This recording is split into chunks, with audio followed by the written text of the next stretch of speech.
Do you make decisions with your heart or do you make decisions with your head? And how the hell do you know?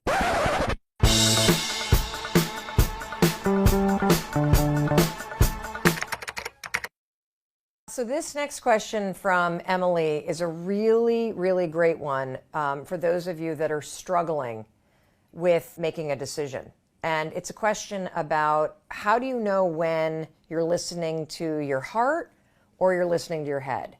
How do you know, like, what fear is real, in other words? And so she writes, I totally get how it is so important to listen to your inner wisdom and stop the inner chatter of self-doubt. But what happens, Mel, when the internal war is between what your heart feels and what your brain thinks and your inner wisdom is telling you? And so this is a question about, do you make decisions with your heart or do you make decisions with your head? And how the hell do you know? How do you know? In fact, I was just talking with my creative director, and she was sharing with me that a friend of hers is going through this terrible thing right now. It's not terrible. It's just what happens in life, where she knows that the relationship that she's in isn't right.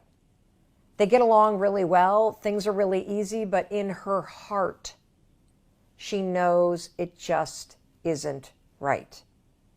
Those are the kinds of decisions that are really difficult to make. And so it gets to the heart of Emily's question, which is, how do I know whether to make a decision with my head or a decision with my heart?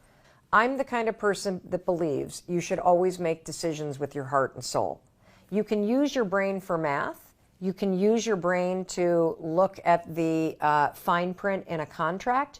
But when it comes to the actual feel of the decision, you always want to go inward and check it against your heart and soul. How do you do that? Here's the simple test.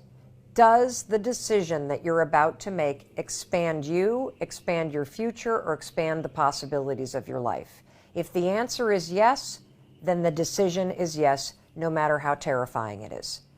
If you conversely look at the choice that you have to make, and the decision will shrink you, will silence you, will inhibit you in some way, then the answer is no. No matter how easy the decision is, no matter how safe the decision is, the answer is no.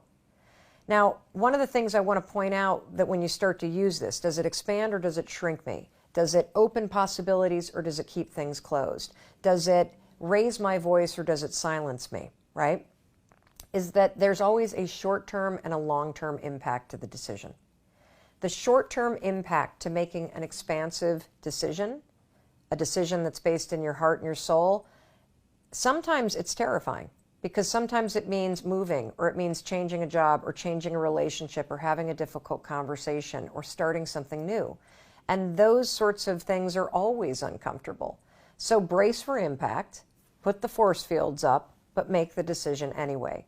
Because the long-term impact of making a decision from your heart and soul, that is where the best life comes from.